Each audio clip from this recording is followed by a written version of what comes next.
Everyone thought she died in a fiery crash. Her husband even held a funeral, collected the insurance, moved on. But on his wedding day to another woman, she walked in wearing white, holding the one thing that could destroy him. What followed wasn't revenge, it was quiet, devastating truth. If you've ever been erased from your own story or wondered how far someone would go to start over, this will leave you breathless. Because she wasn't the ghost, he was. Before we continue with this story, make sure to subscribe to the channel as we have a special story that'll be released soon. The church was half full, but the silence inside made it feel smaller, his voice already shaking before he spoke the first word. Behind him, the closed casket rested at an angle, draped in white lilies and pale roses, with Rachel's wedding photo displayed on an easel beside it. A photo taken only 2 years earlier, her smile bright, hair curled just so, one hand gently touching Mason's chest. That was the image everyone was meant to remember. No one asked to see anything else. He began by thanking the crowd for coming. Neighbors from their building, a few colleagues from the marketing firm where Rachel had worked, a handful of people from Mason's job at the courthouse, including his supervisor and a bailiff who'd brought flowers. Most were dressed in black, some in navy, and all looked toward him with solemn faces, already nodding sympathetically before he spoke. She loved early mornings, Mason said, his voice hoarse. Before the city got too loud, before coffee shops opened, I never remembered mine, but she remembered hers. Every detail. There were muffled sniffles from the second row. A man coughed into a handkerchief. Mason wiped his eye. He wasn't reading from paper. He had no notes, just a folded tissue in his suit pocket and a silver ring that glinted every time he moved his hand. She wanted a house with a porch, he said. She wanted kids, but not too soon. She hated the sound of sirens, loved thunderstorms, hated lima beans, loved sunflowers. A few people smiled softly at that. She kept a journal she never let me read. She said everyone needed one thing that was only theirs. The casket behind him remained untouched. Closed from the start, the funeral director had called it the family's preference, and no one challenged the wording. A fire, after all, didn't leave much behind. Others simply accepted Mason's grief as explanation enough. In the third row, a woman named Jules sat with a tight jaw and red-rimmed eyes. Rachel's best friend since college, she hadn't seen Mason since the crash. I know she would have wanted it. He hadn't given her a chance to ask questions. The service started 10 minutes later. Every time she opened her mouth since, someone else began speaking. Jules leaned toward one of the ushers during the reception afterward and quietly asked why Rachel's parents weren't there. The usher didn't know. Jules tried to ask Mason, but he was surrounded by well-wishers, friends from work, old acquaintances, a neighbor who'd once borrowed sugar. When she finally reached him, Mason didn't look surprised. His voice softened. "They're too hurt," he said, too angry. "They blamed me for the distance. You remember how it was?" Jules didn't answer. They said some things after. "The wedding," he added, "things you can't take back." Then he looked away, as if the memory itself pained him. "It's better this way." Later that evening at the small post-service gathering in Mason's apartment, Jules tried again. She found him alone in the kitchen, staring at a photograph on the fridge one of Rachel taken at a lake, her eyes squinting from sunlight. Her arms wrapped around Mason's waist. "I know this is a terrible time," Jules said, "but I have to ask, did you see her? Did you identify?" "She was wearing the necklace," Mason said suddenly, his voice sharp enough to cut her off. "The one I gave her, blue topaz. It was in the car. That's how I knew." Jules froze. "But didn't she stop wearing that last year?" She said the chain kept catching on things. "I'm not going to debate this," Mason said. "Not now." There was a pause. Then he softened again, reaching for the dish towel on the counter. "I get it. You're grieving. We all are. But I need you to trust me when I say, she's gone, Jules. I lost her. You did too." Jules didn't reply. She just nodded and walked back into the living room, where the others sipped coffee and murmured condolences. Unaware of the silence that now stretched between two people who had once loved the same woman in completely different ways. Outside, the wind had picked up. The funeral was over. The rain came down in sheets that night, loud against the windshield, washing out the yellow road lines and turning the curves of Highway 9 into blind guesses. Rachel Monroe's last text had been sent at 9:42 p.m. on my way. Be careful. Roads are slick. Mason never replied. At 10:17, a passerby called 911 to report flames off the embankment near mile marker 46. Emergency services arrived 20 minutes later to find a sedan upside down in a ravine. Its front end crushed against a tree, its body scorched black. The fire had burned out on its own. There were no witnesses, no camera footage, no license plate visible from the road. Authorities would later confirm the car was registered to Rachel. The VIN matched. A purse was recovered near the wreckage, half burned, but still holding a singed wallet with her driver's license and 2 melted credit cards. Inside the car, a female body was found in the driver's seat, or what was left of it. The fire had erased details. No fingerprints, no usable dental records. The coroner's report listed the remains as a woman, age ranged 25 to 35, consistent with Rachel's profile, but due to the condition of the body, it was labeled unidentified. Mason was told this quietly, off the record. He never asked. For further testing, what he did ask for immediately, and with visible grief, was for the funeral to proceed without a delay. He signed paperwork. He provided statements. He wept in front of Rachel's coworkers, telling them she had been on her way to pick up a birthday gift when the crash happened. He said she'd been humming the same 3 songs for days, that she was planning a surprise weekend trip for them. People cried with him. They brought casseroles. The landlord let him break the lease early. No one questioned why the casket stayed closed. Rachel's parents were not present at the service. They hadn't spoken to her in over a year ever since. A disagreement about Mason had led to a painful falling out. Mason told others they had chosen not to attend, told them her mother was to overcome with grief, told them Rachel had always been closer to his side of the family anyway. He spoke just enough to fill the silence, and no one pushed harder. The body was cremated 5 days after the crash, per Mason's request. He said it was what Rachel would have wanted. The ashes were scattered along the shoreline where they'd taken engagement photos, a place he described in soft, aching detail to local reporters who ran a small piece on her life, cut short. The headline ran with a smiling photo of her from their wedding one he had sent in himself. There were minor inconsistencies in the report, a discrepancy in the estimated height of the remains, a note from the responding officer that the driver's seat had been pulled too far forward for someone Rachel's size, a missing engagement ring that Mason said had probably been destroyed in the fire. The fire marshal noted the unusual pattern of ignition localized, controlled, as if it had started from the engine block rather than the fuel tank. But all of it sat buried in forms and digital files, overshadowed by grief and sealed behind a closed investigation. 3 weeks after the crash, Mason filed the death certificate application. The medical examiner hesitated, citing the lack of positive ID. Mason grew upset.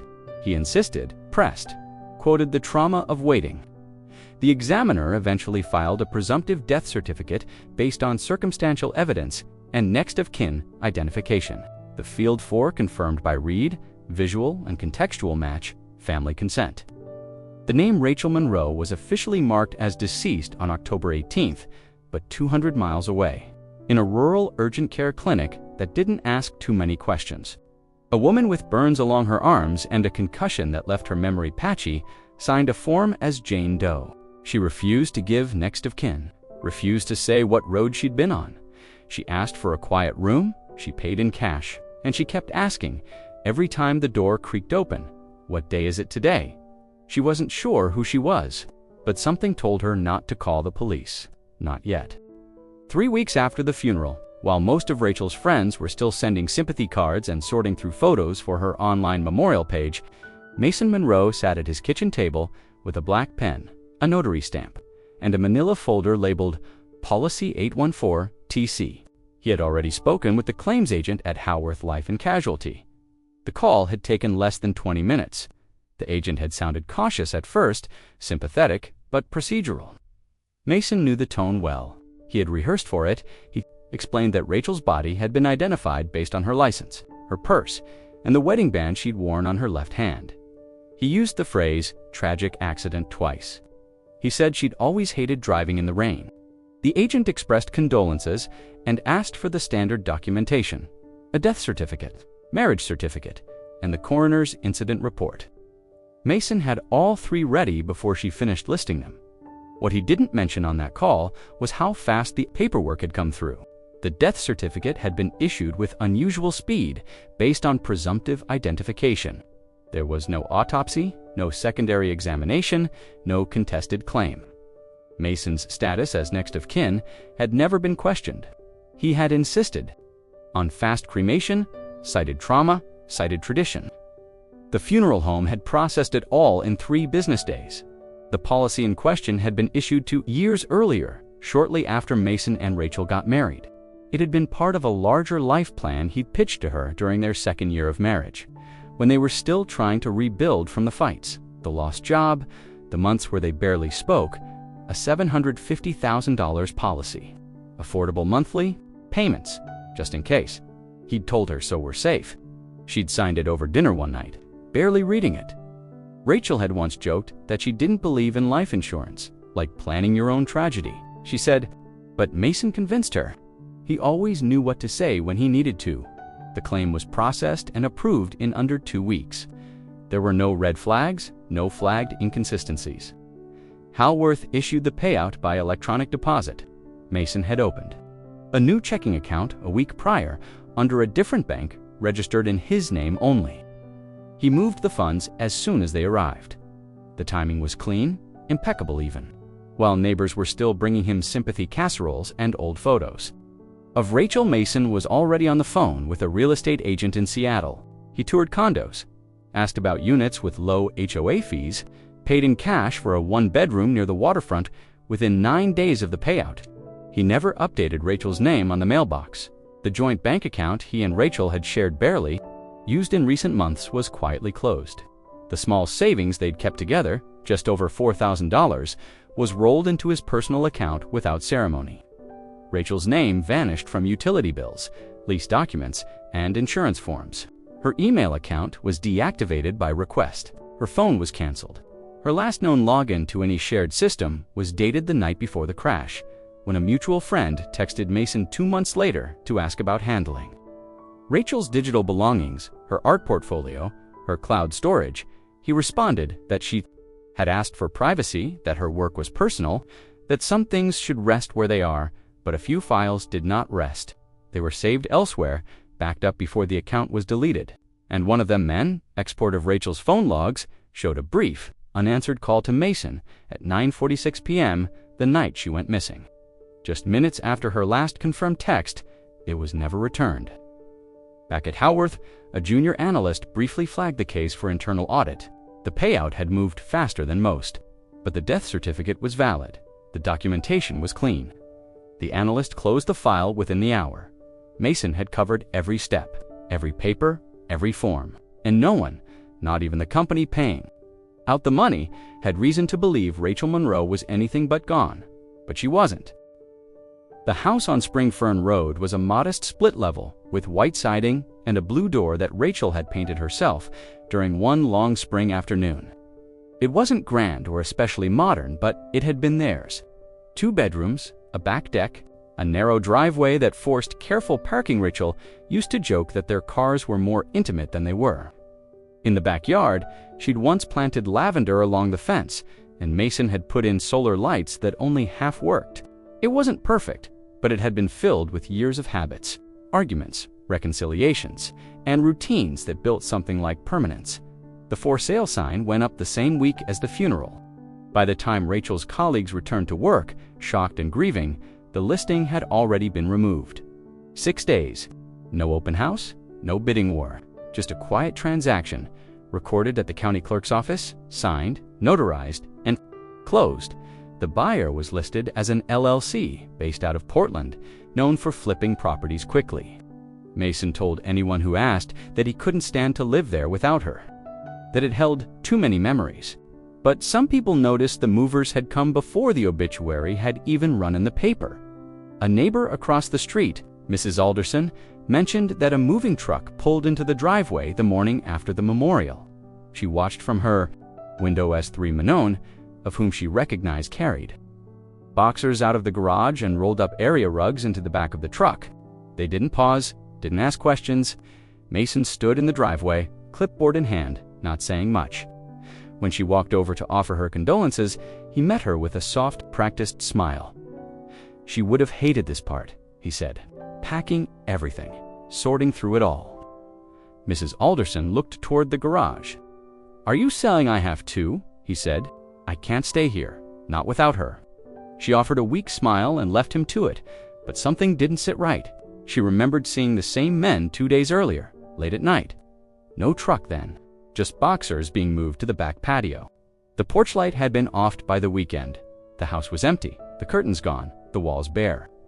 Even the porch swing Rachel had begged Mason not to remove gone.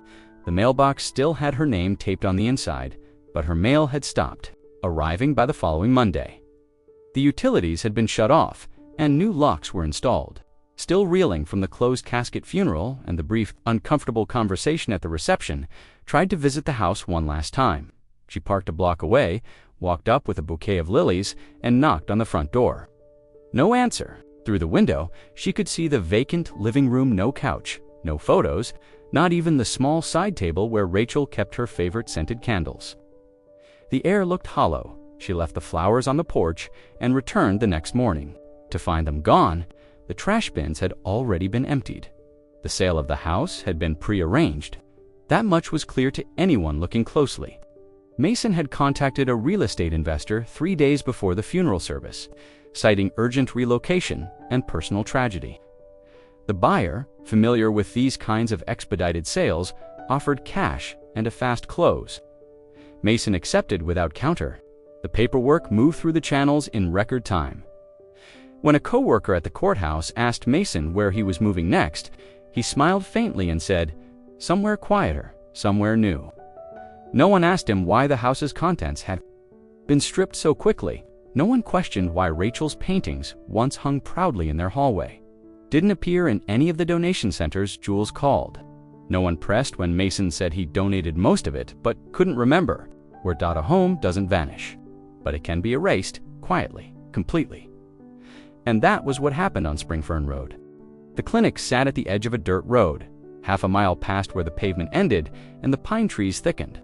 It wasn't much, just a one-story building with a rusted metal roof and a faded wooden sign that read, "Jackson Ridge Community Health."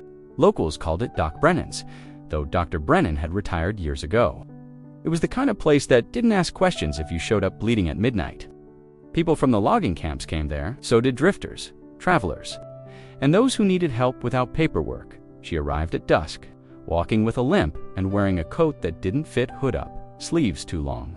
Her face was mostly covered by a scarf despite the late summer heat, and her right hand stayed tucked deep in the coat pocket. The nurse at the front desk, an older woman named June, noticed her immediately. "You need a doctor?" June asked. Eyeing the woman's posture, deliberate, the woman nodded but didn't speak. June tried again. "Are you hurt?" A slight hesitation, then finally, a whisper. "Yes." They took her into the back room, past the hallway of dusty posters about vaccinations and poison oak, and into exam room 3. A young nurse practitioner named Leah took over. She asked for a name. The woman gave none. Leah asked again, gently. "Call me Jane," the woman said. Her voice was scratchy, like it hadn't been used in a while.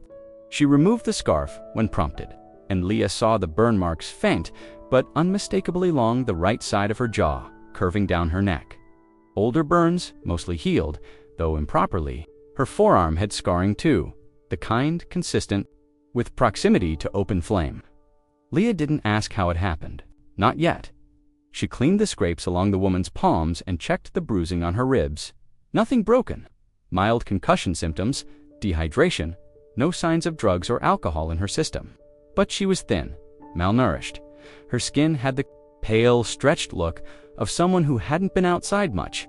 Leah asked the usual intake questions. The woman refused to give an address, refused to list next of kin. She said she had no insurance, no ID, and no phone. She paid with crumpled cash pulled from a Ziploc bag in her coat pocket. Leah didn't ask where the money came from. "Do you remember what happened to you?" she asked instead. The woman looked at the wall for a long time before replying. "Car crash," she said quietly. "Were you the driver?" Another pause, then a slight nod. "Anyone else in the car?" She didn't answer. Leah made a note on the clipboard and continued the exam. When she asked if the woman had somewhere safe to go, the answer came faster this time. I have a place. It was a lie, but she told it well. 2 days later, a man from the nearby supply store spotted her again. She was walking along the gravel road, heading uphill with a plastic bag of canned food and antiseptic wipes. He offered her a ride. She declined. No one saw her again until 2 weeks later. When June drove through the foothills and spotted the faint wisp of smoke rising from an old logging cabin that hadn't been used in years, she didn't stop, just slowed down long enough to see someone moving behind the window glass, just a shape, a flicker of movement, the hood still pulled over her head. Word traveled slowly in the hills, but people knew enough to leave things. Alone, they said she didn't bother anyone. They said she wasn't stealing or trespassing, just surviving, and for the most part, they let her be. Inside the cabin, the woman they called Jane boiled water on a portable stove and made lists in a weathered notebook. Her handwriting was tight and organized. Sometimes she would copy the same sentence over and over again, "He thinks I'm dead." She kept a folded article from the Seattle Gazette beneath the mattress. It showed a photo of Mason Monroe at a charity fundraiser, standing next to a woman in a red dress. The caption read, "Local widower gives back in wife's memory." Jane stared at the photo for long stretches of time. Her fingers would trace the edge of the image until it frayed. She didn't know what she was yet. A ghost, maybe a mistake, a survivor without a story. But she knew one thing with certainty. He had lied, and she was going to find out why. Mason Monroe arrived in Seattle with the kind of story that made people lean in closer. He wore a navy suit tailored just well enough to look expensive without raising suspicion. The cuffs sat perfectly above his wrist. The lapels, slim, the fabric, light. He drove a silver Audi Q5 that gleamed under the city lights, recently washed, recently financed. The lease paperwork listed a new address and a new occupation, independent consultant. He said it vaguely enough to avoid questions, confidently enough that no one asked twice. When people asked where he was from, he said, "Vermont." If they asked why he left, he gave them a look that didn't need words. The kind of pause that made people feel they were intruding. It was time for a fresh start, he'd say eventually. Too many memories. Seattle embraced him the way certain cities do, for the well-dressed and emotionally unavailable. He joined a co-working space near Pioneer Square, frequented a bookstore cafe where he always left large tips, and became a regular at a gym where no one asked for more than his first name. The man people met was clean-shaven, polite, and slightly distant in a way that made him seem profound. He was exactly the kind of man people liked to root for, wounded but standing, grieving but surviving. He told people his wife had died in a car accident. Sometimes he said it happened late at night, sometimes during a storm. The details changed depending on who was listening. He never spoke ill of her, never dramatized. Just said he still heard her favorite songs at odd moments, that he still had her recipes saved in a folder he hadn't opened since the crash. He said grief was like fog. It lifts, he told one woman at a networking event, but slowly. That woman was Brielle Townsend. They met at a charity fundraiser for coastal preservation, hosted by a mutual acquaintance from Mason's gym. Brielle had attended with her sister, though she wandered away halfway through the welcome speech, bored by the speeches and distracted by the free procession. She had a confidence that made her stand out, tall, with dark hair and a loose bun, and a sharpness to her words that made them land harder than they should have. When Mason introduced himself, she asked what he did, then asked what he really did, then laughed at her own question. By the end of the night, she had given him her number. They started meeting for coffee, then dinner, then weekends. She found him steady, not flashy, grounded.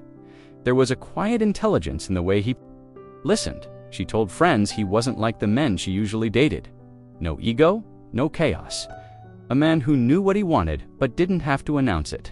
Mason told her he liked the way she didn't make him talk too much, that she gave him room to breathe. He met her family within 2 months. The Townsends were old, Seattle money tech sector investors and real estate developers with legacy homes, and summer plans that included private docks. Her father, Nolan, was skeptical at first. Her mother, Serena, warm but watchful. Mason played his role well. He didn't overshare, he didn't ask for anything. He brought wine to dinner, complimented the garden, and helped her mother carry trays back to the kitchen. When they found out he was a widower, Brielle's aunt clasped his hand and said he had the kindest eyes. By month 4, Mason was spending more time at Brielle's place than his own. Her condo overlooked Lake Union. She gave him drawer space, then closet space, then an entire side of the bathroom sink. He left his old apartment lease without much notice. If anyone noticed how little of his past he spoke about, they didn't say so. When Brielle asked about Rachel, Mason called her gentle. Said they'd grown apart before the accident, but had tried to make it work. He never said anything unkind. He knew how to sound respectful, even when he was revising history. Seattle had no memory of the man he used to be. No Rachel, no Vermont, no burnt sedan by the side of the highway. In this city, Mason Monroe had rewritten himself into something tragic and desirable, and it was working. Brielle Townsend had always known how to spot ambition. It was the background music of her upbringing: boardrooms, startups, product launches, the gleaming world of risk and return. Her father, Nolan Townsend, had built his company from a cramped dorm room project into one of Seattle's most reliable back-end data firms. Her mother curated galas and golf fundraisers as if they were part of a larger branding campaign. In their world, trust was rationed carefully, often weighted against pedigree, potential, and discretion. But Brielle wasn't like them, at least not entirely. She had grown up surrounded by sharp corners, but she looked for softness. Her early 20s had been a carousel of brief, high-effort relationships with men who either tried too hard to impress her or barely tried at all. She was tired of games, tired of performance. So when she met Messina, quiet, steady man with a tragic past and no interest in posturing, he felt like an anchor. Mason didn't name drop. He didn't talk about legacy or net worth. He talked about small things: books he half finished, recipes he failed at. Rachel came up only in fragments, always gently. She liked tulips more than roses, he once said, glancing out the window. Another time, she used to hum when she cooked. I didn't even realize it until the house was quiet. It wasn't oversharing. It was just enough to feel real. Like letting her peek through a window that never opened too far, Brielle loved the quiet. She loved the way Mason never flinched when she got sarcastic. She loved that he listened more than he spoke, and that when he did speak, his words didn't sound polished or curated. They sounded like they had weight, intent, she told her friends. He was grounded, that he didn't chase things. He's not looking to prove anything, she said one night over wine. He just wants something that lasts. Within 5 months, he had become part of her routine. He walked her dog when she worked late. He cooked 2 nights a week and never burned anything. He remembered her assistant's name and brought her mother flowers without prompting. He was, by most accounts, the kind of man every woman was supposed to be waiting for. When Mason proposed, it was on a Sunday morning in early May. They were at Discovery Park, sitting on a grassy bluff overlooking the water. No cameras, no audience. Just her coffee, his thermos, and a breeze that kept pulling strands of her hair across her face. He reached into his jacket pocket and pulled out a small velvet box.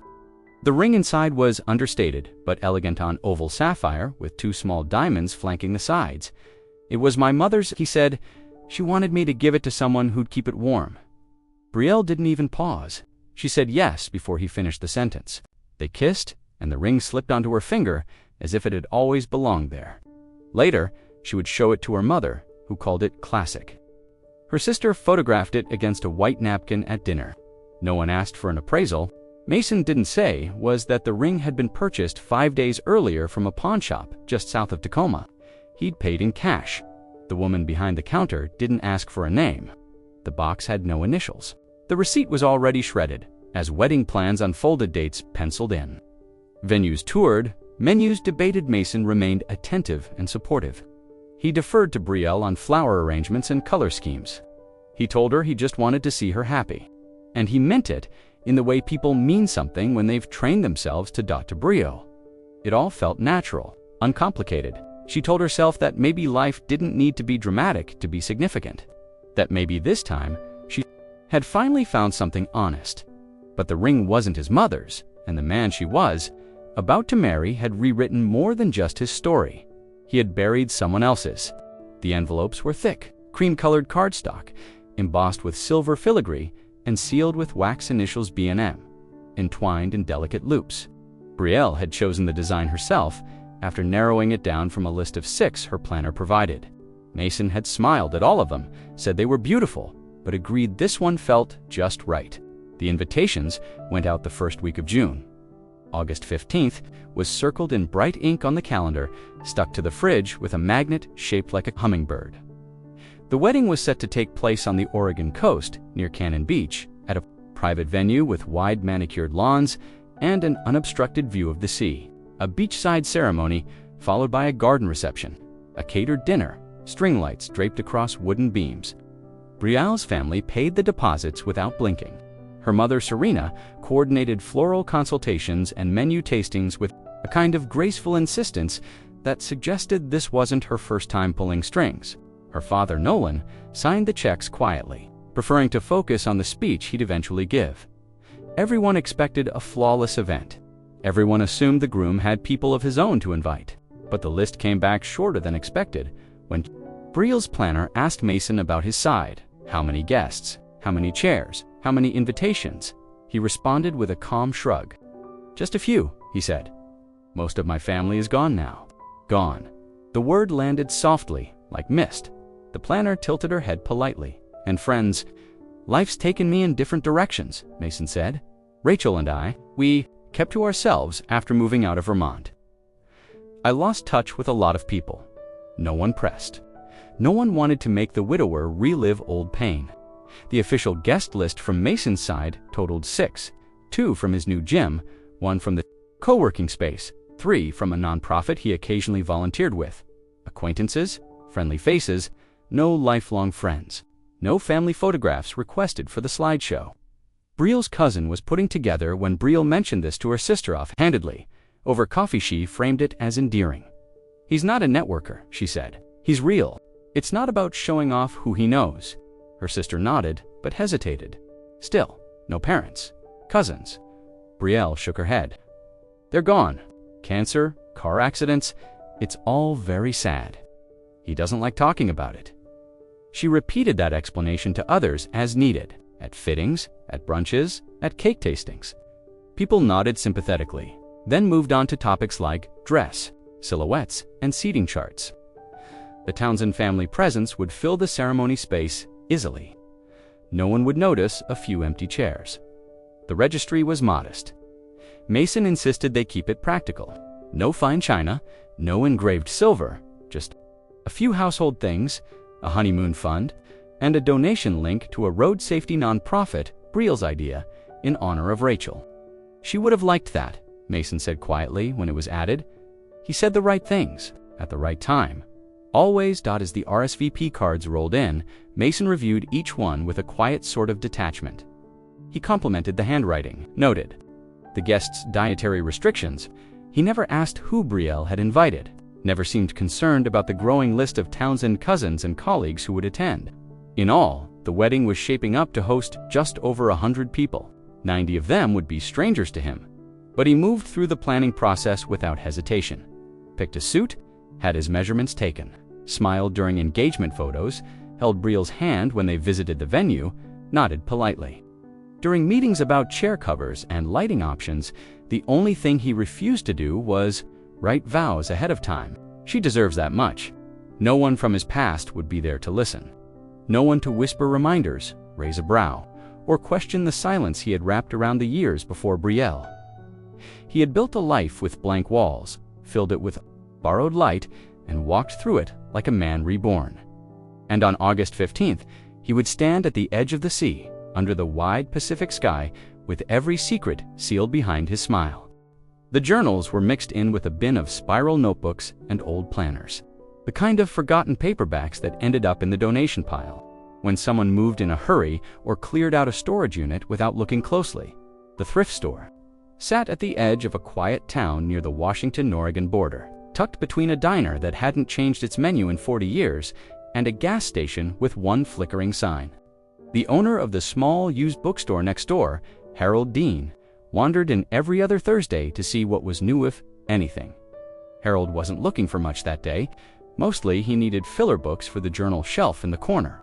Of his store items that didn't sell but gave the shop a cozy look, leather covers, worn corners, anything with character.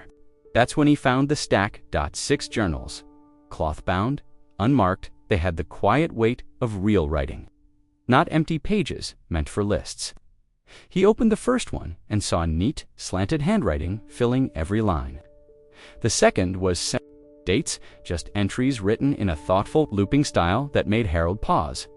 It was the third one that caught his attention, tucked inside the front cover. There was a small note written on plain printer paper, folded once, a single sentence in blue ink. If found, please contact Rachel Monroe. A phone number followed, area code from Vermont. The paper had been folded and unfolded many times. There were faint oil stains in the corners, a smudge across the last. For digits, Harold recognized the name immediately. He didn't watch much news, but he remembered the flyer that had been passed around a few months earlier. A woman named Rachel Monroe, presumed dead after a car accident, but whose body had never been positively identified. He remembered her photo-dark hair, a soft jawline, a steady gaze, the kind of face you didn't forget. Online, again weeks ago, when a local woman in Tacoma had claimed to see her, it hadn't led anywhere, just another ghost story attached to a real name. Harold pulled out his laptop and searched for the flyer. It didn't take long to find. The handwriting matched. He held the note up to the screen, comparing the R, the looping M, the way the lowercase l leaned slightly left. It was her. He was sure of it. The journals weren't marked with years or specific locations. But as Harold skimmed through the pages, he found entries that read like puzzle pieces of a vanished life. Observations about being watched, sketches of places that felt unfamiliar, descriptions of a cabin, of woods, of dreams that blurred with memory. One entry simply read, "I saw the headline." His hand on her back, my name on the article. Harold read it twice, closed the journal, looked again at the name. He sat behind the counter of his store for the next hour, the note in his hand, unsure what to do. Calling the number seemed pointless. It had likely been disconnected months ago. Contacting the police felt heavier. Messiah, he didn't want to cause a storm over nothing. But this wasn't nothing. It was a woman who might still be alive. Eventually, he did what he always did. When he couldn't decide, he scanned the note carefully and emailed it to his niece in Portland, who worked part-time as an archivist and part-time as a digital investigator for a podcast about unsolved disappearances. The subject line of his email read, "Need your eyes on this possible Rachel Monroe journal." Within a day, she replied, the handwriting was verified by 2 forensic specialists who had previously worked with the podcast team. The journals were authenticated. Rachel Monroe was no longer just a name on a flyer or a tragic widow's tale. She had written something after she was meant to be dead. And now, somewhere, she was watching, waiting, writing. The town was called Maple Ridge, a place that barely registered on most maps. Just wide enough to have a single blinking light at its only intersection, and quiet enough that strangers didn't come and go unnoticed. Locals knew each other by the curve of their footsteps, the creak of their porch swings, the way their dogs barked. So when a woman with a faded backpack and a too-large coat showed up and asked about rooms above the old hardware store, it didn't take long for word to spread. The building had been closed for years. Its owner, Mr. Lowell, had retired and never found a buyer. The upstairs used to be an apartment decades ago, back when clerks lived close to their shops. Now it was dusty, cramped, and barely held together. But the plumbing still worked. The locks still turned, and Rachel paid 3 months in cash without hesitation. She gave no last name, just said she needed a quiet place and didn't plan to stay long. Mr. Lowell shrugged and handed her the keys. She didn't ask for receipts. He didn't offer. Rachel moved in with 2 canvas bags and 1 plastic container. Inside were clothes, a notebook, a few wrinkled photographs, and a single USB drive sealed in a sandwich bag. She kept the curtains drawn and spoke only when necessary. At the small corner market, she bought only what she needed: dry goods, bottled water, instant coffee, no alcohol, no meat. She never lingered in the aisles. People noticed, of course, not because she did anything suspicious, but because she did almost nothing at all. She didn't use a phone. She didn't ask questions. She didn't offer smiles. To the people of Maple Ridge, she was polite but blank. A person-shaped outline who slipped in and out of view without ever filling the space she occupied. The place she stayed longer than a few minutes was the public library. It was small, just 2 rooms and a converted attic, but it had Wi-Fi, a single public computer, and a coffee machine that sputtered out watery brews. Rachel came every morning at 9 and left just before close. She reserved the computer in 1-hour blocks under the name Monica R. and never used headphones. She kept a notebook beside her and wrote obsessively, pausing only to look over her shoulder if someone walked too close. Mostly, she watched news footage, Seattle stations, local newspapers, wedding blogs. She followed any mention of Mason Monroe or Brielle Townsend. She mapped out every public appearance, tracked the wedding registry updates, and watched for signs of cracks in the carefully curated narrative. Mason had grown bolder since her death. His face appeared in photos, now smiling at galas, posing beside Brielle under string lights, standing at podiums with modest speeches about healing and purpose. Rachel filled 2 notebooks with names, timelines, details. She printed copies of guest lists when she could find them. She drew maps of the wedding venue based on public posts and geotagged photos. She made lists of vendors, then crossed them out and made new ones. Each night, she returned to the room above the hardware store and locked the door behind her. She rarely turned on the lights. Instead, she sat by the window in the narrow beam of the street lamp below and read what she had written. Her right hand was slower than it used to, bold burns tightening the skin along her wrist, but she forced it to move to keep remembering. Her face had changed slightly, scar tissue on her jaw and neck, her hair cut short, dyed a dull brown. But her eyes were the same, dark, still, and set with the weight of someone who had been erased and was quietly rebuilding from the outside. When Mr. Lowell asked once if she was planning to stay past the 3 months, she answered without looking up, "Just until I finish what I came here for." He didn't ask again. She wasn't sure what she would do yet. She didn't want vengeance. She didn't even want confrontation. What she wanted was the truth, to see it with her own eyes, to watch Mason speak it in front of the people he'd lead to Dot, and if he couldn't, she'd make sure they all saw what he thought he had buried. The backpack looked like it had survived a fire and a flood-frayed stitching. One strap half detached and a large coffee stain across the bottom that had never quite dried right. Rachel kept it close at all times, even while she slept.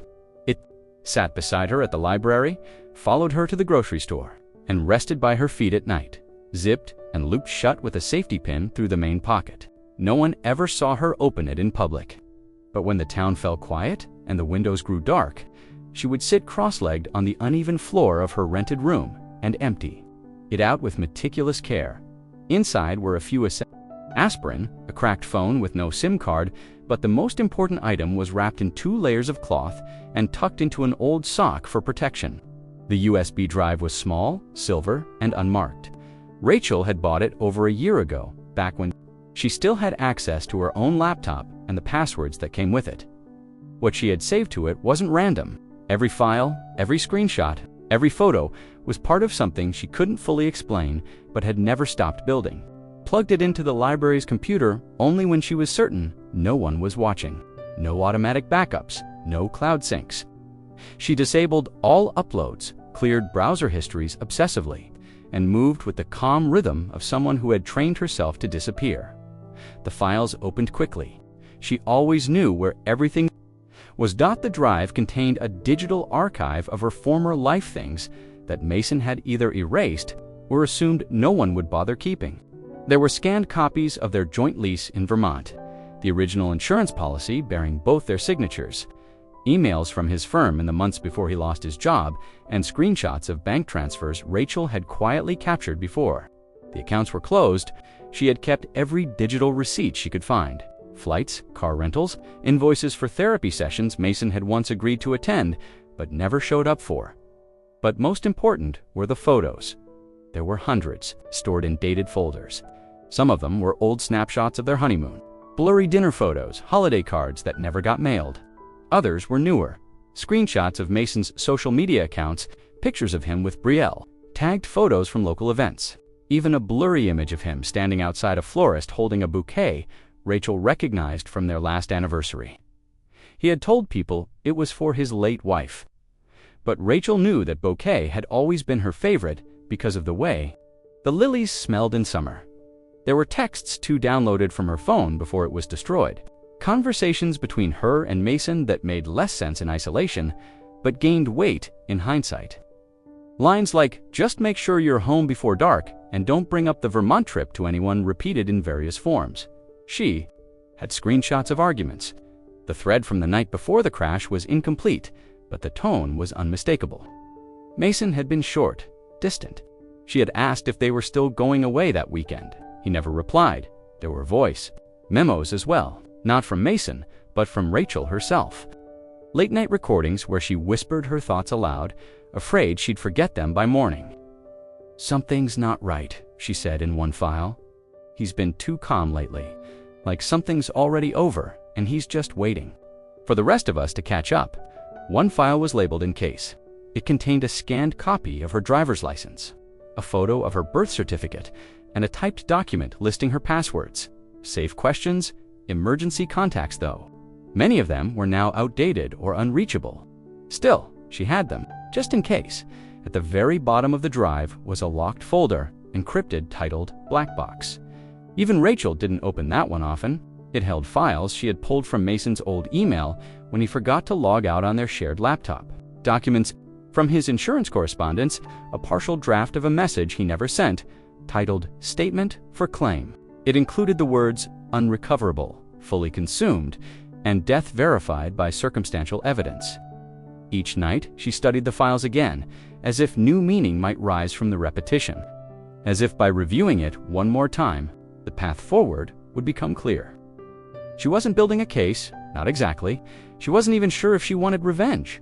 But she was documenting everything because someone had to remember. Derek Marsh had been in the business for 19 years. Not the trenchcoat kind, and definitely not the movie kind. He didn't carry a gun, didn't tail people in cars for fun, and had never once hidden in a bush with binoculars. What he did was paperwork, phone calls, digital traces, databases. He followed inconsistencies and cross-reference records, always careful, always quiet. His clients were usually insurance companies, sometimes families, occasionally lawyers looking. For background checks before a trial, when he got the Monroe case, it came through a mid-level insurer subcontracting for a bigger name. A flagged claim, high payout, few details. The policy had been settled quickly, too quickly. A fire, a crash, a body declared unidentifiable. But it was the timeline that bothered him. 6 days from the incident to payout, no autopsy confirmation, no next of kin verification beyond the spouse's word. Marsh had seen legitimate tragedies move slower. He started making calls. The police report listed Rachel Monroe as the driver of a vehicle found off Highway 9. The car had rolled into a ravine and caught fire. Witnesses were unclear. One said they saw a woman at the wheel. Another said it was too dark and too far.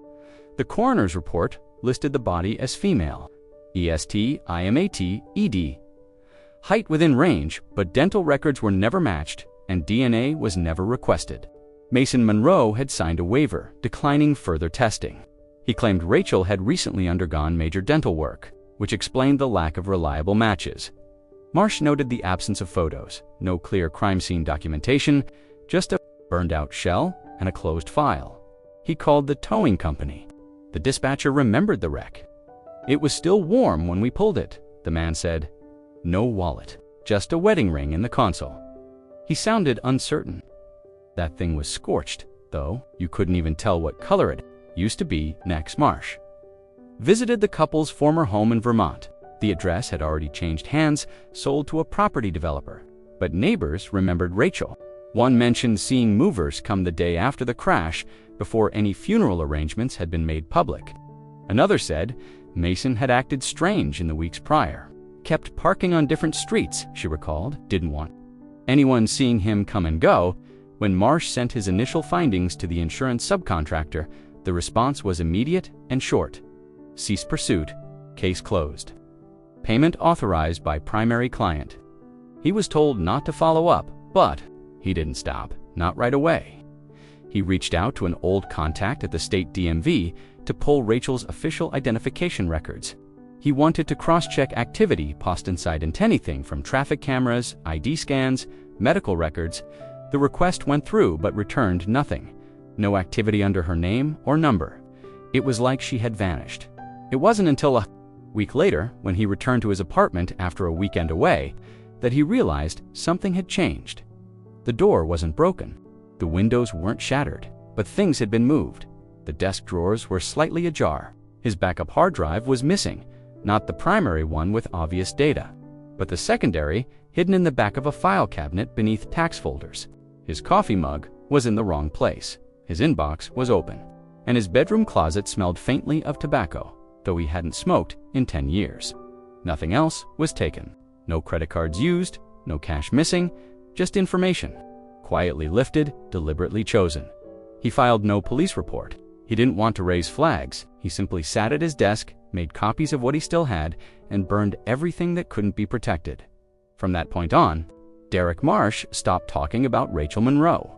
He closed the file, deleted the backups, and informed the subcontractor that all inquiries had been dropped at client request. But he didn't forget her name.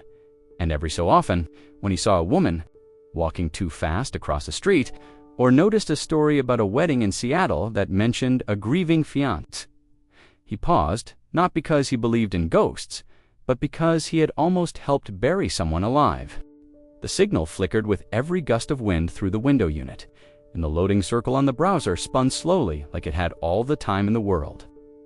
Rachel sat on the floor near the outlet, her knees. The search bar was still filled with his name, Mason Monroe. The list of results below looked familiar. Public records, old work listings. She hadn't typed his name into a search engine since the crash. She had told herself there was nothing worth finding. He was already gone. In a way, the man she'd known had made a decision that erased her. But something about that night, that long silence in her room above the shuttered hardware store, just a thumbnail beside a RSVP systems and suggested gift lists. She clicked without thinking. The page opened slowly, line by line, until the image came into focus. Mason smiling, wearing a navy blue shirt with the sleeves rolled up, standing on the deck of a yacht, his arm wrapped around a woman in a pale sundress. The wind caught her hair in motion. The water behind them sparkled like something out of a brochure, her left hand resting against his chest, and on that hand a ring. Rachel didn't move, scrolled down slowly. The names were in bold at the top, Brielle Townsend and Mason Monroe. Oregon. There were tabs for our story, travel info, and registry. Rachel clicked through each of them with a detached steadiness, as if reading. Brielle had written most of the copy, clearly. Sentimental phrases about second chances, destiny, and finding someone who could restore joy after loss. She mentioned Mason's late wife only once, in vague terms. We carry those we've lost into every new chapter. She clicked on it. It went to a memorial foundation, her birth year, and a dash, no end date. She closed the browser and opened it again. She zoomed in on the photo. The way his eyes didn't quite match the curve of his mouth, she saw the tension she used to catch during arguments. The performance, but no one ever saw it. Rachel stood and crossed the room to the closet. She didn't even know why she had taken it. The dress was never part of any plan, but it had come with her like muscle memory. But the dress was still intact, still hers. She reached out and ran her fingers along the sleeve. She didn't revisit the files on the USB. She just sat with the weight of what she had seen. He wasn't hiding anymore, and that meant she didn't have to either. The road had been slick with rain, not just damp, but treacherous, washed over with the kind of oily shimmer that turns curves into traps. Rachel remembered the hum of the tires beneath them, the rhythmic squeak of a worn windshield wiper dragging across glass. It was late. Past 11, the highway was empty. Their last conversation had been quiet, short. Mason had said he needed time to think. She had stared out the window, wondering how much longer she could wait for the man beside her to come back to himself. The curve came faster than expected, not sharp, but subtle just enough to shift the weight of the car. What she remembered first was the sound, a pop beneath the engine, then the sharp pull of the steering wheel in Mason's hands.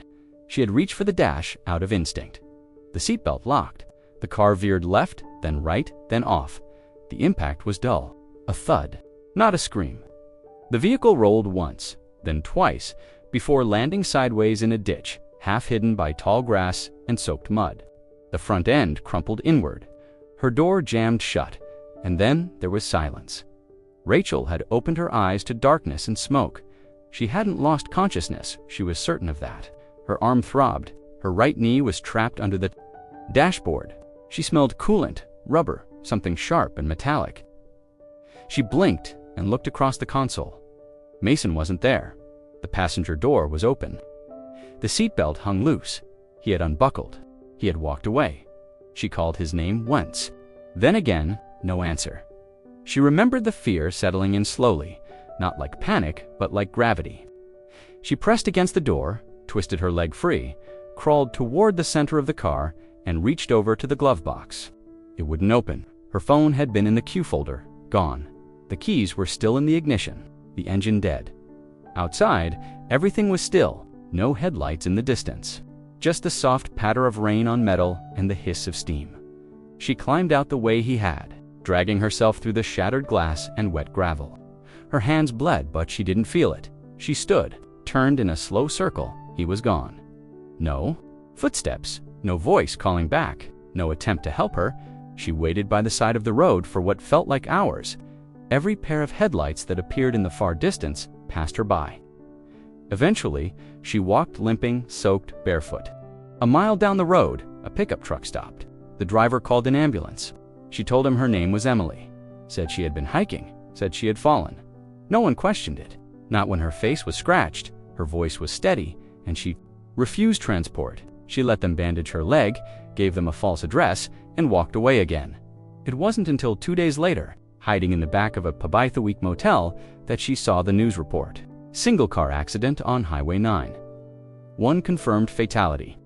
Vehicle consumed by flames. She stared at the screen, watched the charred wreckage, recognized the car only by the shape of the frame. There had been no fire when she left. She hadn't seen flames. She hadn't smelled them. There had been smoke but not fire, which meant someone had returned after she walked away. Someone had come back and made sure it looked final. She didn't know how. Gasoline, an accelerant from the trunk. Something simple. Raise questions. Maybe even something already in the car. What she did know, what she could never forget, was the expression on Mason's face the night before. The way he said he needed space. The way his hand had lingered on her shoulder in the kitchen, almost gently, just before he picked up the keys. Rachel had survived a crash, but the fire, that came later, and it wasn't started by accident. Jules had moved 3 times since Rachel's disappearance. The first was just down the street, a studio she could afford after taking a second job. The second was to Portland, closer to her sister after a health scare. The third was quieter, a small place with creaky floors and good light, where she could work in peace and forget the details of things that no longer made sense. She hadn't expected to ever hear from Rachel again. Not after the crash. Not after the obituary with no confirmed remains. She hadn't gone to the funeral. Something about it didn't feel real. Mason hadn't invited her, not that he needed to, but she would have come, if only to say goodbye. Still, when she heard the news, there had been no tears. Only a dull, confused ache that didn't settle. Rachel had always been careful. Not dramatic, not reckless. She wasn't the type to take the wheel in a storm or disappear without explanation. Jules knew this. But over time, even the most stubborn truths softened. She stopped replaying their last phone call. She stopped rereading the letters Rachel had sent her until one night, when a knock came at the door. She didn't recognize the woman at first. The haircut was different, the posture too thinner, tired. But the eyes to eyes hadn't changed. Rachel didn't ask to come in. She simply stood there, rain clinging to her sleeves, waiting. Jules opened the door all the way, stepped aside, and said nothing. First hour, Rachel barely spoke. She sat on the couch with her hands folded, looking down. She hadn't prepared a speech. She didn't explain everything, just fragments. The crash, the walk, the silence. Mason. Jules listened, barely breathing. I remember the necklace, Rachel said finally, the one he said burned. The silver one with the clasp that stuck. Jules rose and disappeared into the bedroom. She came back with a small tin box from her dresser. Inside, wrapped in tissue paper, was the necklace. Still intact, still slightly tarnished but whole. I kept it, she said, because I didn't believe him. The clasp stuck the same way Rachel had always struggled with. Her thumb still moved to the exact place it caught. She stared at it for a long time, then set it down. Jules went to the kitchen, poured 2 glasses of water, and returned with a stack of mail. "There's more," she said. She opened a folder from the bottom drawer of her side table. Inside were 4 letters each dated from the year before. Rachel's disappearance, handwritten, postmarked from towns Rachel had visited for work. In them, Rachel had mentioned Mason less and less. Her tone changed subtly at first. Then the final letter, never mailed, dated 2 weeks before the crash. Jules had found it tucked inside an old book. "I think he's watching me," it read. "Not in the way people mean it playfully. I mean, I feel it when I sleep. When I'm quiet, something's shifted, and I don't know how to say it out loud." Jules had read that letter a dozen times and always stopped. Halfway now, she handed it to Rachel. They sat for a while without speaking. Rachel turned the letter over in her hands. She read her own words like a stranger, as if another version of her had left clues she was only now starting to understand. "He told people you were cremated," Jules said quietly. "That your belongings were lost. He said there was nothing left." Rachel nodded once. He needed it to be total. When she left that night, Jules didn't ask where she was going. She just packed her a small bag, fresh clothes, a scarf, a pack of energy bars, a Metro card with a balance. She pressed it into Rachel's hands without ceremony. "You're not crazy," she said, "and you're not alone." Rachel smiled for the first time in months. It was small, but real. Tyson Townsend wasn't the type to meddle without reason. He had grown up in a family where appearances were everything, where politeness masked discomfort, and uncomfortable truths were kept beneath layers of polite dinner talk. But even in that world, he had always been the one who noticed when something was off. He met Mason at an engagement party 6 months before the wedding. Mason had worn a tailored navy blazer and introduced himself with an easy charm. He laughed at the right moments, toasted Brielle with practiced affection, and dropped hints of tragedy in measured doses, just enough to be intriguing, not enough to be questioned. A widower, a man who had found light again through love. It sounded too scripted. Tyson smiled through it all. He nodded, shook Mason's hand, and said nothing. But later that night, he asked Brielle in the kitchen, where did he live before Seattle? She had shrugged. "Somewhere in Vermont." "I think, what did he do there?" "He had his own firm. Something in consulting, I think." She laughed, brushing him off. "Ty, you don't need to vet him. He's not applying for a job." But Tyson couldn't shake the feeling. There was something hollow behind Mason's eyes, like a performance that had gone on too long. He didn't act like someone who had healed. He acted like someone rehearsing grief. Over the next few weeks, Tyson kept an eye out. He wasn't invasive, just observant. He watched how Mason deflected questions, how his answers were vague when it came to dates, former addresses, or past colleagues. Mason told a story about a dog he and his late wife had owned but couldn't recall the breed when asked again. Little things. Then one afternoon, while helping Brielle move some boxers into Mason's new condo, Tyson spotted a folder on the floor by the desk. It had spilled slightly open when the box beside it shifted. Inside were old utility bills, still bundled with paper clips. He didn't take anything. He just looked. The top bill was from Vermont Electric Co., dated 5 months before the crash. The account name, Rachel Monroe. Addressed to the same home Mason now claimed had burned down. Tyson didn't say anything then. He helped move the boxers, made small talk, left quietly. That night, he searched the name Rachel Monroe. It didn't take long to find the obituary. No photo, no listed cause, a brief paragraph stating that she was survived by her husband, Mason Monroe. There were no comments under the post, no guestbook entries, just silence. Then he searched the crash. An archived news clipping came up from a local Vermont paper. Woman killed in fiery highway crash. But the article mentioned that the body was unidentifiable. No official confirmation. He brought it up to Brielle 2 days later. Not confrontationally, just a question over coffee. "Did Mason ever talk to you about how Rachel died?" Brielle stiffened. "Why are you asking?" "Because the obituary was vague, and because I found her name on one of the utility bills. In his condo." Brielle frowned. "That doesn't mean anything. Maybe he just hadn't switched it yet. Or maybe Tyson, you're reaching. I'm just saying maybe it's worth asking questions." Brielle didn't respond. She looked away, uncomfortable. Tyson didn't push further, but he could see doubt creeping in around the edges. That night, he printed the article and slipped it into a drawer. He didn't want to believe his cousin was in danger. But if Mason had lied about one thing, just one, what else had he buried beneath that polished charm? Tyson wasn't ready to confront him, but he was ready to start digging. The shop was tucked behind a flower stand and a locksmith's kiosk, a narrow storefront with cracked white paint and a flickering neon sign that read, "Formal wear, rentals, and resale." Inside, the air smelled faintly of starch and old carpet. Rachel stepped through the doorway without hesitation. She had passed it twice that week, her eyes drawn to the mannequin in the window, a wedding dress, simple but familiar, the kind of design that didn't draw attention until it was standing under bright lights. She didn't plan on wearing white again, not after everything it had come to represent. But this wasn't about symbolism or nostalgia. It was about visibility. The guests at Mason's wedding wouldn't recognize her face, not anymore, but they would recognize what she wore. White would turn heads. White would make them look, and that's all she needed. One moment of recognition. The clerk was young, distracted by her phone, and barely looked up as Rachel approached the counter. "I need a wedding dress," Rachel said quietly. "Just for a few hours." The clerk blinked, confused by the tone. "For a ceremony?" "No, just a rental. Something simple. Doesn't have to be perfect." The girl motioned toward the back. Dresses are sorted by size and style. Clearance and rentals are tagged.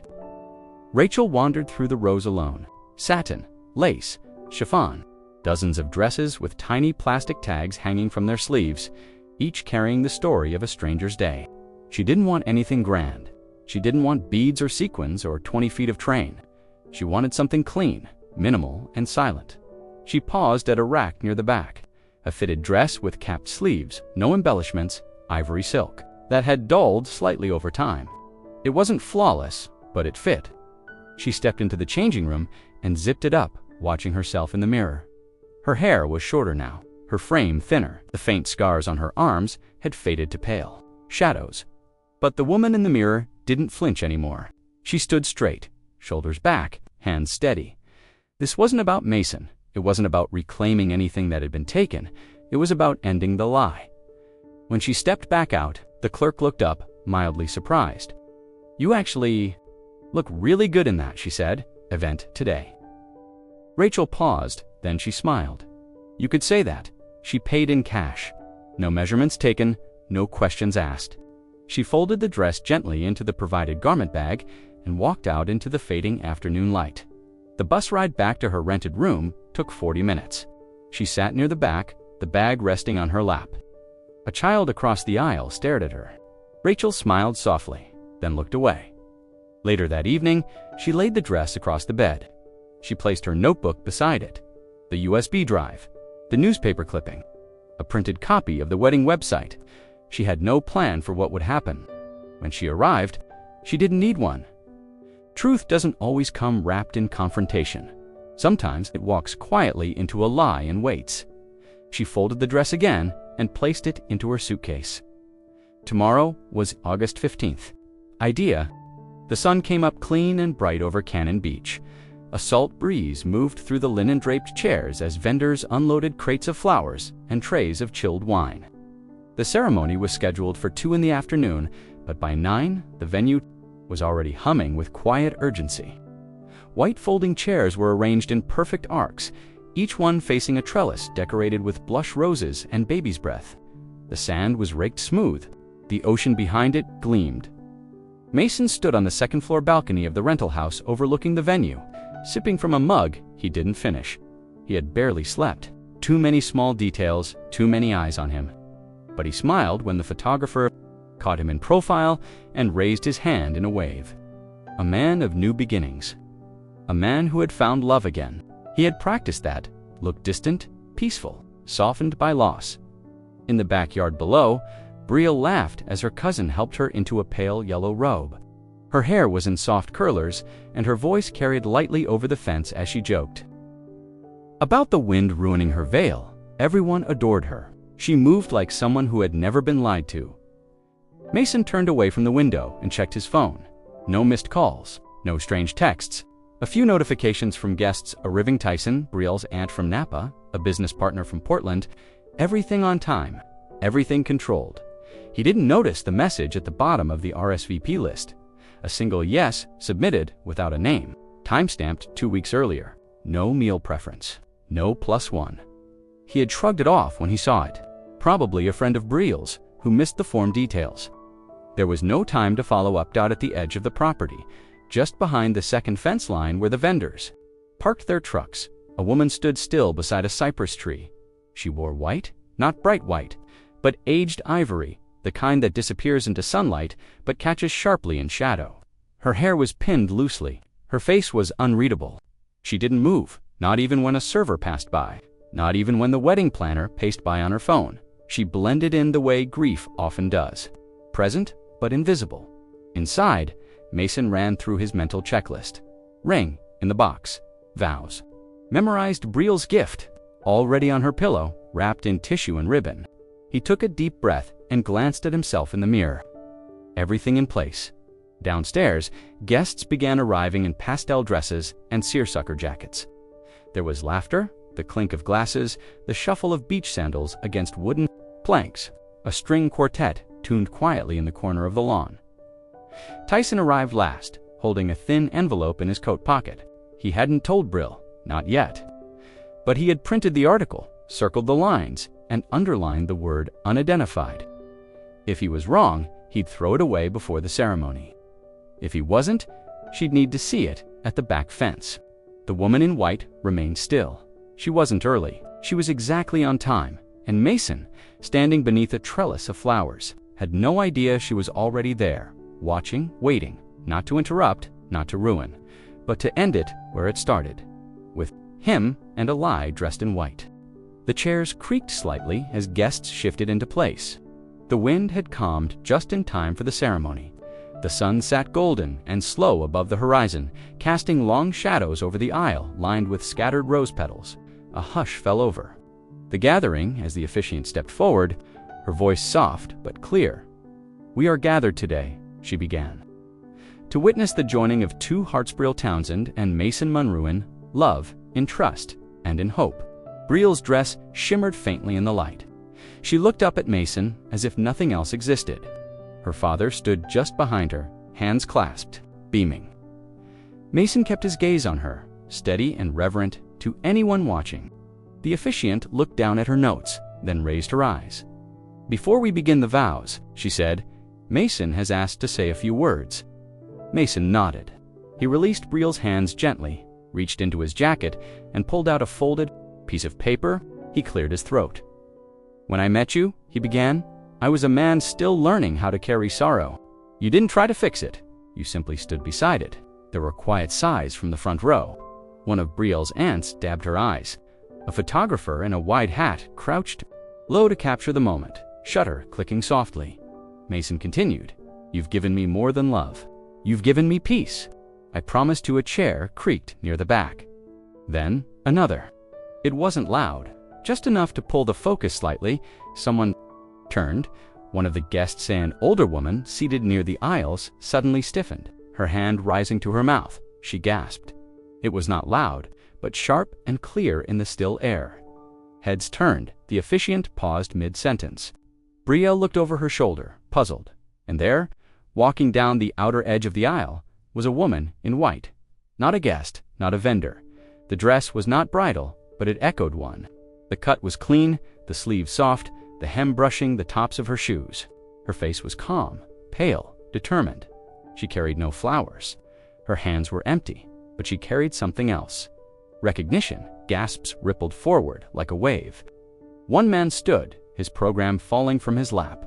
A whisper, "Is that Tyson?" stood abruptly, eyes wide. Mason froze. He didn't drop the paper, but his arms slowly lowered. His mouth opened, then closed again. Brielle turned fully now, confusion deepening into concern. She looked from the woman to Mason, back to the woman, and Rachel kept walking. Not fast, not dramatic, but straight. Unwavering. She didn't need to say anything, because Mason's face had already said enough. Every guest could see it, the color draining from his skin, the stagger in his breath, the way he took one small step back, then caught himself. Brielle turned again to look at him. She didn't ask who the woman was. She didn't need to. The aisle, once a symbol of beginnings and promises, fell into an unnatural silence as Rachel stepped forward. Strings had stopped, the breeze had slowed. Only the hush of disbelief remained. Every eye followed her, some rising to stand instinctively, others frozen in their seats, uncertain whether this was a disruption or something far more final. Rachel didn't blink. She didn't look left or right. Her posture wasn't rigid, but balanced, almost solemn. She held nothing more than a single manila envelope creased at the edges, sealed neatly, and gripped in both hands. Her dress, simple and cream-toned, seemed almost deliberate in its restraint. It wasn't bridal, not exactly, but it was unmistakably symbolic. Her footsteps echoed softly over the wooden platform runners laid across the sand. No heels, just low flats that carried her steadily toward the front, where the trellis curved overhead and the man she had once loved stood, as if turned to stone. Brielle didn't move. Her bouquet hung limp at her side, her mouth just barely parted. She glanced once toward the officiant, who stood paralyzed, unsure whether to step aside or speak. Rachel stopped to rows short of the altar. She looked at Mason Dot, and then, with care, she addressed the officiant, not loudly, not with theatrics, but with a calm that cut through the stillness. "I'm sorry to interrupt," she said, "but I believe this man is already married." Mason's eyes finally moved. He looked at her not as someone caught but as someone unraveling. There was no outrage in his expression, no indignation, just the hollow stillness of a man whose future had collapsed in the span of 30 seconds. Brielle turned to him. Stunned, Rachel took another step forward and held out the envelope. Inside were copies, marriage license, mortgage agreements, bank records, Rachel's medical report from the night of the crash, and photographs. One of their house, taken the day before it was sold. One of the necklace Mason had claimed had burned in the wreck. One of the woman he had tried to erase, standing in a hospital hallway 3 weeks after he'd told the world. She was gone. The officiant didn't reach for the envelope. She didn't have to. It was clear now that this wasn't about a misunderstanding or a dramatic accusation. It was about a man who had rewritten the truth so thoroughly he had forgotten. That truth eventually shows up. Rachel turned slightly toward the guests. Her voice didn't rise, but it carried. "I'm not here to ruin anything," she said. "I'm here because I was supposed to be dead, and I'm not. And I thought that should be known before vows are made under false pretenses."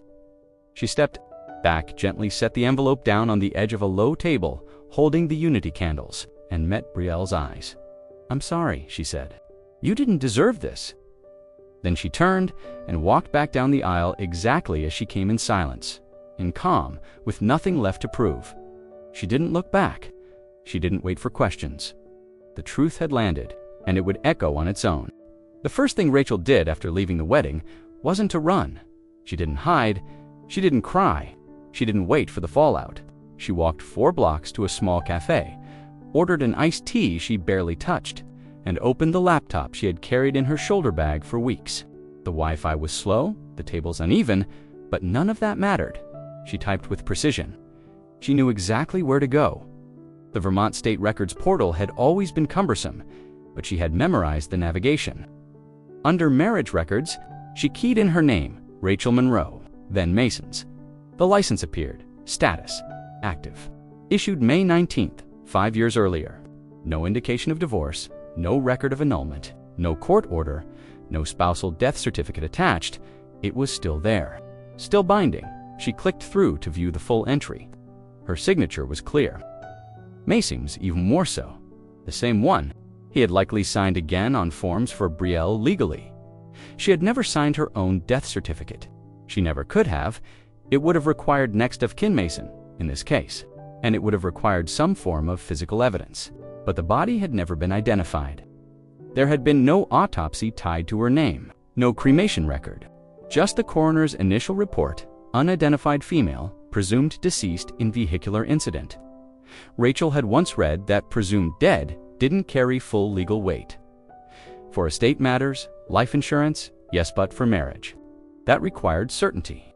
She had always wondered how Mason managed it, how he bypassed the requirement. But now, Seeing the records still standing unchallenged, she understood. He hadn't filed for a correction.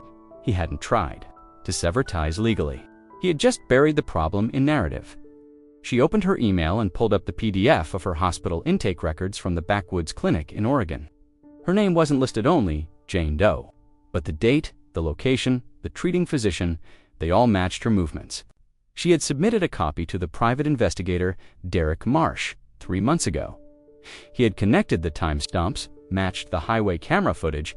Mason's call to 911 had come in exactly 3 minutes after he left the car. There was no second emergency call, no follow-up to check on whether anyone had survived. He hadn't waited. He hadn't tried. Rachel highlighted the marriage license ID number and opened a new browser tab to begin a filing. It was dry, procedural work, but clean. She completed a complaint submission through the state's Bureau of Vital Records. She uploaded her proof of life, her medical paperwork, the police report with its inconsistencies. She attached the marriage license with a note: still legally active, no filing of death, no consent given for remarriage. She paused over the final box marked details of dispute. Her fingers hovered, then typed, "I was declared dead without confirmation. My husband remarried without legal dissolution. I have reason to believe he committed insurance fraud, forged estate documents, and knowingly misled authorities. It wasn't dramatic. It wasn't a story. It was just a fact." She clicked submit and closed the laptop outside. A breeze moved through the street. Somewhere down the block, a delivery truck idled. Life carried on, as usual. But for Mason Monroe, the marriage he tried to erase had just returned, legally intact and very much alive. Brielle didn't speak for a long time. After Rachel left, the guests slowly began to murmur again, filling the silence with nervous laughter, speculative whispers, and confused glances. But Brielle stood still beneath the wedding arch, her bouquet lowered, her veil caught slightly on the lace of her dress, forgotten. Mason had not moved. His hands hung loosely at his sides. The officiant stood frozen with her binder still open, unsure whether to proceed or step away. And then, finally, Brielle turned. Not toward the guests, not toward the officiant. Toward Mason. He was staring at the table where Rachel had placed the envelope. His eyes hadn't followed her when she left. He hadn't said a word in response. He didn't plead, deny, explain. He simply watched the fallout arrive, brick by brick, and did nothing to stop it. Mason Brielle said quietly. He looked up, not with guilt, not even with shame, but with something worse. Recognition, like someone who had rehearsed this moment in the back of his mind just in case, but never truly believed it would come. Brielle's voice was careful. "Steady, is that your wife?" He didn't answer. The silence was answer enough. The officiant quietly stepped back. The photographer lowered her camera. Chairs creaked as guests awkwardly stood, uncertain whether to leave or wait. But the air between Mason and Brielle had sealed off into something separate. A frozen space of memory, questions, and betrayal. Brielle's father approached the aisle, looking stunned. He tried to take her hand, but she pulled gently away. Her gaze didn't leave Mason. "Is she dead, Mason?" His jaw tightened. His lips parted slightly. But still, no words. "You told me," she said. "You told me you buried her, that she died in a crash, that she burned beyond recognition, that there was nothing left." The words came slowly, one after the other, like stones laid down across a river of disbelief. Her voice didn't rise, it didn't shake, but her hands trembled. Now, the flowers in her grip losing shape with each passing second dot. Mason finally spoke. "I thought she was dead." It was soft, hollow, not persuasive, just mechanical. Brielle blinked once. "No, you didn't." He looked up again, and this time the flinch was visible. Just beneath the surface of his composure, a crack formed. She saw it. Everyone saw it. "You sold your house 6 days after her funeral," she said. "You claimed you didn't want to stay somewhere filled with memories. You told me her parents were estranged, that they didn't show up, that they didn't care." Mason didn't defend himself. He didn't offer the practiced phrases anymore. He just looked at the ground like it might open and spare him the questions. "You told me her necklace melted in the fire," Brielle continued, "that all you had left was one photograph. But you gave me a ring you said was your mother's. It wasn't, was it? No answer. Tyson stepped forward now, his face pale, his lips pressed tight. I found her name on your utility bill, Mason. I asked you. You lied. Brielle's breath hitched just once. Then she turned back to Mason. Why didn't you just divorce her? I didn't think she'd survive, he said, finally. And when she did, I didn't know how to fix it. Brielle shook her head. Not in rage, but in slow unraveling. Disbelief. You didn't try to fix it. You tried to bury it. Her bouquet slipped from her hands and fell to the sand, petals scattering at her feet. The ceremony was over, the vows unspoken. The truth too loud to be ignored, and for the first time since she had met him, Brielle saw Mason not as a victim of grief, but as the architect of it. The silence shattered with the faint rustle of footsteps on sand. Mason stepped back from the altar, his breath shallow, his eyes darting from Brielle to the envelope to the rows of stunned guests. His hand twitched once at his side, then balled. Into a fist, there was no speech, no apology, just the tightening of muscles that always came before retreat. He turned. The trellis swayed slightly as he brushed past it, knocking one of the floral garlands loose. A pink rose fell into the sand. The officiant stepped back. The guests shifted in their seats, but no one moved to stop him. Even the groomsmen, childhood friends and colleagues who had toasted him the night before, stood frozen, unable or unwilling to follow. Mason picked up speed as he passed the first row. His dress shoes slid slightly on the uneven wooden aisle laid over the beach, but he didn't stop. His face had changed, no longer the composed widower, no longer the grieving man in love again. It was something stripped down, something feral. Watched him go, her arms at her sides, her dress swaying slightly in the breeze. She didn't call out, she didn't cry, she just watched. He was halfway down the aisle when the crowd parted. Rachel stood in the middle.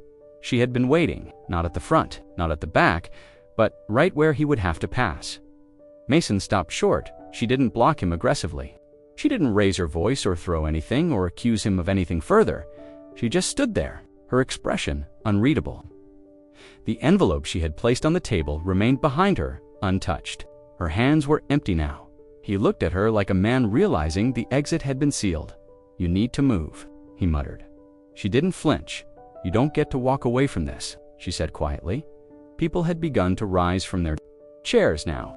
Tyson stepped forward from the side, his phone already in hand. One of the caterers had dialed someone whispering into the receiver. At least 2 guests had begun filming. I have nothing to say to you, Mason said. Rachel's eyes narrowed slightly. You already said it. With a casket, with a forged document. With a house sale that started before I was even off the road. He took another step forward, as if to push past her, but Tyson moved to block the other side. Behind them, one of the groomsmen finally spoke. Mason, what did you do? He looked around and saw them all not as guests or friends, but as witnesses. Every person here had come to celebrate him. Now they were watching him unravel. I'm leaving, he snapped, turning sharply to the right, toward the back of the ceremony space. But Rachel stepped again into his path. No, you're staying. He stared at her, jaw clenched. You don't get to decide that. No, she replied, but the law does. Sirens approached in the distance. Not loud, not dramatic, but steady. Like everything else, arriving late, but undeniable. Mason looked toward the sound, then back at Rachel, and for a second his face twisted not in fear, but in rage. You think this fixes anything? He hissed. Rachel didn't respond, because it wasn't about fixing, it was about ending what never should have begun. The sirens drew closer. Guests stepped further away. And Mason, for all his carefully built stories, had run out of exits. He didn't run because there was nowhere left to go. The envelope Rachel had placed at the ceremony was not a theatrical gesture. It wasn't symbolic. It wasn't even emotional. It was evidence compiled, organized, time-stamped, and quietly devastating. After Mason was escorted away from the venue, after the guests dispersed in uneasy silence, Brielle remained behind with her cousin Tyson and Rachel, seated in the empty rows of chairs as the ocean wind picked up. The sun had dipped lower now, casting long shadows across the sand. Rachel opened her bag and removed a second envelope, this one thicker. She didn't hand it to Brielle right away. She laid it on the table beside the flickering Unity candles, their flames barely holding against the wind. "There's more," Rachel said. Brielle didn't ask questions. Her eyes were red, not from tears, but from the pressure of trying to keep them from falling. She nodded once, her fingers twitching toward the envelope, but not yet touching it. Rachel unzipped the front pocket of her bag and retrieved a small USB drive in a clear plastic case. She placed it next to the envelope. "I started collecting everything as soon as I realized he wasn't just mistaken about the crash. He left me there, walked away, never checked back. But what he didn't expect was that I'd remember enough." Inside the envelope were bank records, transfers initiated within days of the funeral, $750,000. From a life insurance policy deposited into a new account under Mason's name, the paperwork had been rushed. A signature from a coroner who was now under investigation. A death certificate, signed with no autopsy. Rachel pointed to the timeline. This account was opened before the funeral. He had the application ready days after the crash. He knew I wasn't dead. Tyson leaned in, scanning the documents. "And the house sale?" Rachel nodded. "Filed 6 days after the funeral. Final walkthrough was done 2 days before he delivered the eulogy." Brielle finally picked up the USB. "What's on this?" Recordings he called the insurance agent from a burner phone, claimed my body was cremated immediately because of damage. But he never requested cremation officially. "There's a transcript from the call," he said, and I quote, "It was too painful for the family to wait. I was still in a clinic in Oregon, under the name Jane Doe, that's also in here." The hospital bill was the most jarring piece of all. Rachel had obtained it through a legal request. It bore her old insurance ID number still active. The intake form had no name, but a social security number had been entered later. Hers. Someone had filed it after seeing her documents in the clinic. And the date was 3 months after Mason's claim. "He didn't try to find me," Rachel said, "but he kept using my name where it helped him. He filed an address change with the DMV to cancel my license, said it was lost. That helped him. Finalized the estate. I only found out because I requested the footage from the DMV office." She reached into the envelope again and removed still images from a grainy surveillance feed. It showed Mason at a counter filling out a form. The timestamp placed him at the office 2 weeks after the funeral. "He wasn't mourning," Rachel said. "He was erasing." Brielle sat back in the chair. The sea behind her churned gently, the rhythm no longer peaceful, but hollow. Everything she had believed about Mason, the grief, the strength, the clean start, was constructed, precise, calculated. Tyson placed his hand gently on her shoulder. "We'll take this to the authorities." Every bit of it. Rachel didn't nod, she didn't smile. She just leaned back and stared at the flame on the Unity candle. "He planned everything," she said, "but he didn't plan for me to survive." And now, the story Mason had worked so hard to control was in someone else's hands, and every recording, every signature, every timestamp was waiting. It started as a Ripple One post, one photo, one moment of disbelief shared by a wedding guest on a private Instagram story. But within hours, it had spread. The image of Rachel walking down the aisle with the manila envelope in hand circulated, quickly, even without names attached. Then came the Reddit thread. A user posted a cropped still from the ceremony, paired with the words, "The groom's first wife showed up alive." Comments flooded in. People speculated, questioned, shared. Secondhand accounts. The thread was locked within 2 hours, but the damage was done. Screenshots moved faster than moderation. By morning, Rachel's name had surfaced. So had Mason's. Someone matched his face with an old property record. Another with a now-deleted dating profile from 3 years earlier. That's when the messages started. Rachel received the first one from a woman in Nevada named Camille Price. The message was short. "I think we were engaged to the same man. Mine just called himself Jack," Rachel responded. They spoke over the phone that night. Camille had met Jack at a conference in Phoenix. He said he was recovering from a tragic loss of wife who died in a fire. Camille, a recent widow, herself had understood grief. They bonded. He was charming, soft-spoken, and knew how to listen. Within 5 months, they were planning a future. He asked for a loan to help settle an out-of-state estate, issued $28,000 wired in increments. Then one day, he vanished. His number disconnected. His email deactivated. She never heard from him again. A second message arrived 2 days later, this one from a woman in Illinois named Carmen Reyes. She had a sister named Letitia who had passed away 2 years prior. Masandin, the name Gavin, had dated Letitia and claimed to be the executor of her will. He convinced the family that Letitia had intended her life insurance policy to be split with him, citing undocumented conversations. He presented forged letters, even a notarized document that turned out later to be fake. The family, in shock, relinquished nearly $60,000 in assets. Before realizing the signatures didn't match, Rachel began compiling each message. Each new piece of the puzzle, with Tyson's help, she created a spreadsheet of aliases, dates, locations, and financial inconsistencies. Patterns began to emerge, similar stories. Always a tragedy, always just enough documentation to seem real, always a disappearance once. The money was secured, or the questions became too sharp. The most unsettling revelation came from an old college acquaintance named Leah, who reached out after seeing a viral post. "He dated my roommate back in 2012, she wrote. "Back then, he went by Matt. I remember because he said his sister had died in a boating accident. But it was weird because a few years later, I met him again at a fundraiser. Different name, different story, same eyes." Rachel knew then that this wasn't just a failed marriage or a single betrayal. Mason had made a life out of erasure. He had collected identities like props, changing names, faces, stories, slipping between them whenever one thread began to fray. With the help of Derek Marsh, the private investigator who had originally looked into her crash Rachel submitted, they compiled evidence to a fraud task force. They opened a multi-jurisdictional investigation. Financial institutions began re-examining transactions. Insurance companies flagged old claims. Civil attorneys circled back to unresolved disputes. Every document Mason had ever forged, every lie he had told under oath or signature, now carried weight. Rachel wasn't surprised anymore. She didn't feel betrayed, just focused, because the story had never been just hers. Mason hadn't just faked a death. He had manufactured grief wherever it served him. And now, for the first time, the women he had tried to erase were speaking together, building a record he couldn't outrun. Within a week of the wedding's collapse, a team of lawyers assembled in a downtown Seattle office tower.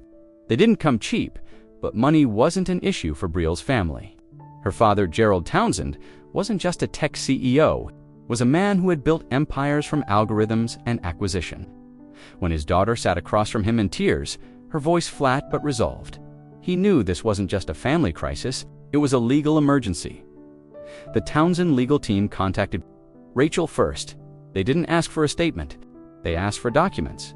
Rachel brought everything: the USB drives, the printed records, the hospital bills, the DMV footage, the forensic report from Derek Marsh. She laid it out, not like a victim, but like someone who'd already been preparing for a case long before the lawyers got involved.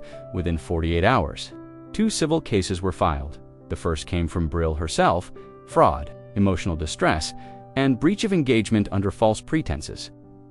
The engagement contract, though not legally binding in a traditional sense, had financial implications. Mason had moved into a high-value property her family leased in his name. He had accepted gifts, credit cards, and shared financial planning tools. The ring, claimed to be a family heirloom, was neither antique nor purchased with his own funds.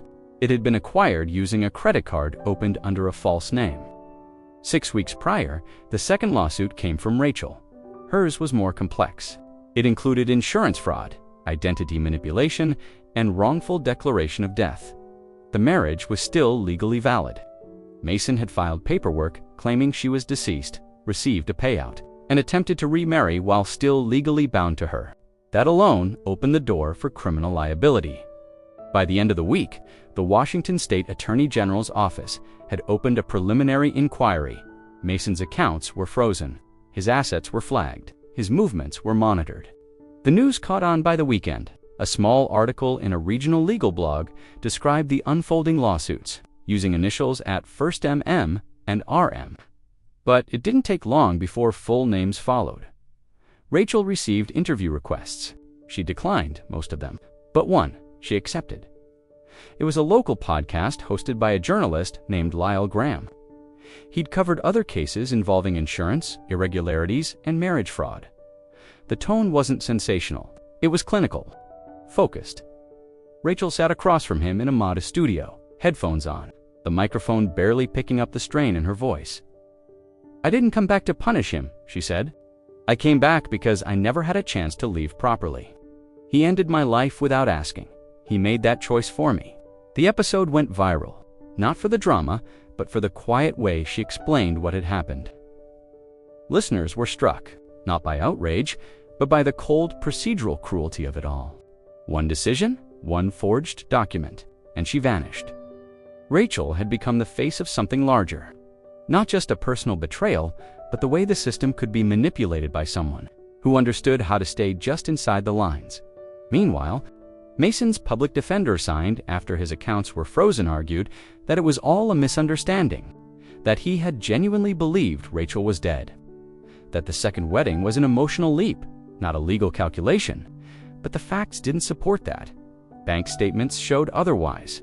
The DMV footage didn't lie. The coroner's email, subpoenaed and revealed that Mason had insisted the body was hers, though the office hadn't made a formal identification. And the insurance claim, signed electronically from an IP address traced to his office, came just 12 hours after the police released the crash report listing the victim as Jane Doe. No name, no confirmation, only assumption and convenience. The legal filings multiplied. Depositions were scheduled. Rachel, now protected under a separate legal team of her own, attended every meeting. She didn't look away. She didn't raise her voice. She just told them what happened. The storm had begun. Not with shouting, but with documentation. Dates, signatures, receipts. And for the first time in years, the truth had weight. The courtroom was packed on the first day, not with reporters, but with people. Some had been victims of fraud themselves. Others were curious.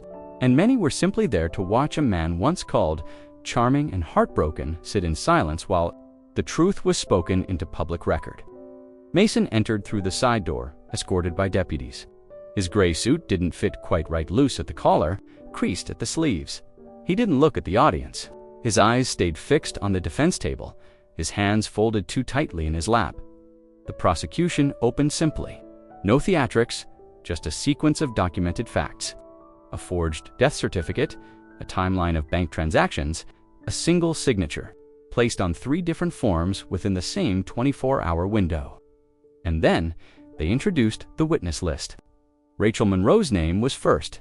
She entered from the rear of the courtroom, not the witness holding area. She had declined protection, declined to sit in waiting. She walked the aisle like she had at the weddings, steadily, not defiantly. She sat down and was sworn in. The room became very still. She was asked to explain the night of the crash. She did, in detail. Her voice did not shake. She described the rain, the moment the car slid, the confusion as she regained consciousness. She described the burning smell, the sound of the passenger door opening, the footsteps retreating. She described waiting, hours, calling out for help until her voice cracked, the memory of dragging herself through the dark. And then came the morning, the first stranger she saw, the clinic that took her in, the fact that no one ever came looking. When asked about the documents, Rachel leaned forward slightly. "I discovered the insurance payout after requesting my own credit report," she said. "I was denied an apartment lease. I found out someone had marked me deceased. That's how I learned he'd moved on." The room remained silent, except for the click of a pen from the court reporter. She was shown the marriage license still valid, the coroner's note marked, unconfirmed but presumed. The DMV photo timestamped weeks after her recovery. She answered each question without speculation, only facts, only records. The defense didn't object often. When they did, the judge overruled them. During cross-examination, Mason's lawyer tried to suggest confusion. "Could it be," he asked, "that your husband simply believed you had died and acted out of grief?" Rachel didn't pause. "Saw me breathing," she replied. "He looked directly at me through the windshield before he walked away." Her testimony lasted for hours. She remained seated the entire time. Her hands stayed folded, her tone even. She did not once turn to look at Mason. Sketch artists captured her profile in charcoal. Clean lines, neutral posture. The image circulated later captioned simply, "She never raised her voice." Brielle did not testify. She declined comment throughout the proceedings. But she was present in the gallery, seated between her father and cousin. Her gaze did not leave Mason. In the days that followed, witnesses lined up. Camille from Nevada flew in. So did Carmen from Illinois. So did a retired notary, who admitted she'd signed a blank form Mason brought to her years earlier. Each piece was small, but each added weight. The prosecution ended with a line drawn across a whiteboard. 17 aliases, 9 states, 3 confirmed fraud payouts, and 1 nearly buried woman. The trial was no longer about one marriage, it was about a pattern, and each day Mason sat quietly at the defense table, his head slightly lowered, surrounded by the paper trail he left behind. This time there was no aisle to run down, no story left to rewrite. The diner was nearly empty.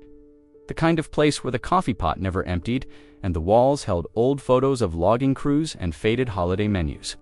It sat just outside Spokane, a quiet place far enough from headlines and courtrooms that it felt like neutral ground. Rachel had arrived first. She chose a booth near the window and ordered black coffee. She didn't look nervous, just still. When Brielle entered, the server recognized her immediately, but said nothing. Fame had clung to her briefly during the trial, but it had been quiet since she wore a gray sweater, her hair pulled back simply, her expression unreadable. She slid into the booth across from Rachel without hesitation, no awkward pause or greeting. Rachel nodded. "Thanks for coming." "I didn't know if I would," Brielle said. "I kept thinking, what's the point?" Rachel didn't argue. They sat in silence for a moment. A train passed in the distance, and the clatter barely reached them. The waitress came by and filled Brielle's cup without asking, then left them alone. "I watched your whole testimony," Brielle finally said. "Every minute." Rachel folded her hands on the table. "I didn't know that. I didn't move," Brielle continued. "I thought, I don't know, maybe I'd see some sign that it wasn't all true, but I didn't. Everything fit. Every single thing." Rachel let out a quiet breath. "I didn't want to do any of it. Not the trial, not the press, not the cameras. I just wanted him to stop existing in people's lives like he was decent." Brielle stirred her coffee. She hadn't added sugar, she just needed something to do with her hands. "I used to think I could read people," she said. "That was my thing. Intuition, energy. My dad said it was naive. He said charm and trust don't mix well." Rachel smiled faintly. "Mason was careful. He knew how to talk like someone who's been hurt. He said you died protecting someone else," Brielle said, her voice lower now, "that you swerved to miss a kid on a bike, that you were a teacher, that the funeral was private because your family was torn up." Rachel blinked slowly. "I was never a teacher. No," Brielle whispered. "I just wanted you to know what he told me." Rachel nodded. "Thank you." They sat there for a while, not as enemies, not even as people trying to forgive, just 2 women with the same scar. "I found a few of your old journals," Brielle said, "at that thrift store, the one that showed up in the testimony. I didn't open them. I just saw the name and froze." "I'm glad they still existed," Rachel said. "They reminded me who I was before everything." Brielle looked up at her then. Really looked. "Do you know what you're going to do?" "Now, I've thought about teaching, actually," Rachel said. "Not because of him, just because I've started writing again. I don't want to let his version of me be the only one that ever got written." Brielle nodded, her eyes glassy but not teary. "That makes sense." Rachel hesitated, then reached into her coat and placed a small object on the table, a thin chain with a pendant worn, unpolished. "I don't want anything of his," she said. "But this wasn't his. It was mine. I thought you should have something that came from before him." Brielle picked up the necklace, held it in her palm. "I don't know what to say. You don't have to." They paid separately. No hugs, no promises. Just the quiet understanding that some stories don't end with closure. Sometimes they end with survival. And 2 women who both walked away. The apartment was small and temporary. A furnished rental on the edge of town, walls too white, the fridge humming louder than it should. Rachel didn't leave much when she packed just 2 bags, mostly clothes, a worn-out notebook, and a laptop. With a cracked corner, she didn't tell the landlord where she was going. just gave 30 days notice, left the key on the counter, and paid the last utility bill in cash. The only thing she left behind was a padded envelope. It was tucked in the back of the cabinet above the stove, behind a stack of forgotten instruction manuals and takeout menus. Inside the envelope was a single USB drive and a printed letter. On the front, in neat handwriting, to the next one, the landlord found it 3 weeks later while clearing the unit for a new tenant. He opened it without thinking, expecting it to be a recipe, maybe a forgotten password list. But the letter stopped him, not because of what it said, but because of how it said it. The letter wasn't dramatic. It wasn't a warning in bold red, ink, or a desperate plea. It was quiet, measured, and meticulous. Rachel had written it like a map, a path for anyone who might stumble into the same pattern. She began with her name, full name, date of birth. Then a brief explanation of what had happened, not with tears or blame, but with timestamps and names. Mason Monroe, aka Jack Pruitt, aka Gavin Tulls, aka Matthew R., plus 6 other known aliases. The states he'd operated in, the banks he had used, the insurance company that had paid him.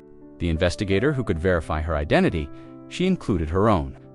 Medical file number from the rural Oregon clinic where she had been treated, along with a scanned copy of the intake form and signed because she hadn't remembered her name. At first, the USB contained more folders sorted by type: financial, legal, visual, photos of documents, screenshots of texts, audio recordings from phone calls she had secretly made once she re-entered her life. One video showed her walking past Mason at a grocery store 2 years after her crash. He didn't see her, but the timestamp proved the date. Another folder included the court filings, affidavits, depositions, the full trial summary, names of reporters who had covered the story in detail. But the last folder was different.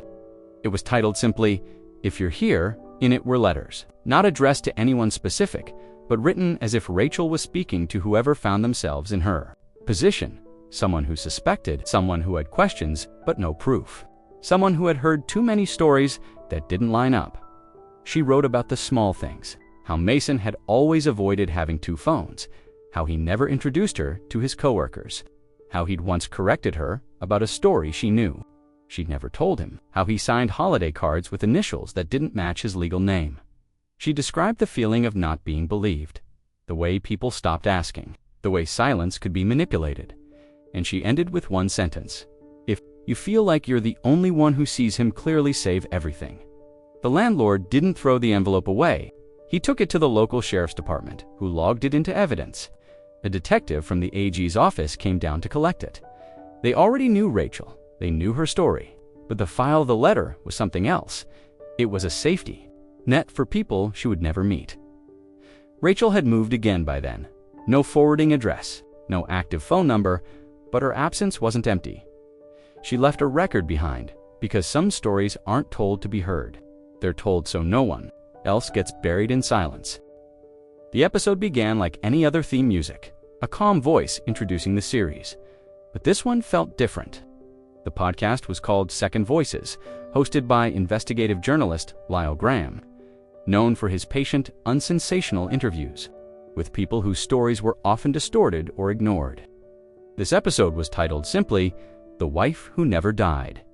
Listeners didn't hear Lyle's voice for the first 5 minutes. Instead, the episode opened with a single, quiet clip. A woman's voice, steady and clear. I wasn't the ghost, he was. Then silence, then Rachel's story. She had agreed to the interview months after the trial ended, not immediately and not with fanfare. Lyle had reached out more than once, and always respectfully. She finally said yes with one condition. The full recording had to be aired. No edits except for clarity. No music behind her voice. No voiceovers interrupting, just her words. The result was 47 minutes of slow unfolding truth. Rachel didn't relive the trauma theatrically. She didn't cry, she didn't curse his name. What she did was something more difficult. She narrated her own disappearance with brutal accuracy. She talked about the day she learned someone had filed her death certificate, how the apartment she and Mason shared had been sold without her name ever listed, how she walked past her own headstone in a small cemetery outside Taconian, empty, grave marked with her birthday and the wrong date of death. "I don't think he ever thought I'd come back," she said. "But he didn't just bury me. He built a new life on top of me, one that looked respectable." She recounted the wedding, how she stood at the back fence and waited for the moment to walk forward. She described the look on Mason's face, not fear, but calculation. "He didn't panic because he was caught," she said. "He panicked because someone broke the story he'd already told. That's all he ever really cared about, the story." Her voice remained quiet throughout, almost clinical, but not detached. There was weight behind every word. "I wasn't a ghost," she repeated. "I didn't vanish. He erased me. On paper, in photos, in memory. That's a different kind of death. And most people never come back from that." The episode did include Lyle's brief reflections near the end, just enough to contextualize what had happened legally. Mason Monroe had been convicted of insurance, fraud, falsifying legal documents, and bigamy. He'd accepted a plea deal to avoid a longer sentence, but several civil suits were still pending. At least 3 other women had come forward with similar stories. 2 cases were still in pretrial hearings. But the podcast wasn't about Mason. It was about what it meant to be rewritten. Rachel's words echoed far beyond the platform. Within days, the episode climbed into the national top 10. News outlets picked it up not for the courtroom drama, but for the simple, persistent clarity of her voice. Survivors of similar cases began sharing their own stories under the hashtag #StillHere. For once, the headline wasn't about the con man. It was about the woman who refused to disappear. Rachel declined all follow-up interviews. She wasn't interested in becoming a public figure. She didn't monetize the episode. She didn't link to a book or a campaign. She returned to her quiet, life-teaching workshops on writing and documentation at a community center, working quietly with organizations that helped people rebuild identities after legal erasure. But the podcast stayed. It stayed in charts. It stayed in classrooms, used in ethics, seminars, and journalism courses. And most importantly, it stayed in inboxes and text threads, passed quietly from one listener to another, because in a world where disappearing was often made easy by signatures, by silence, by unchecked charm, Rachel had done something harder. She came back and she spoke.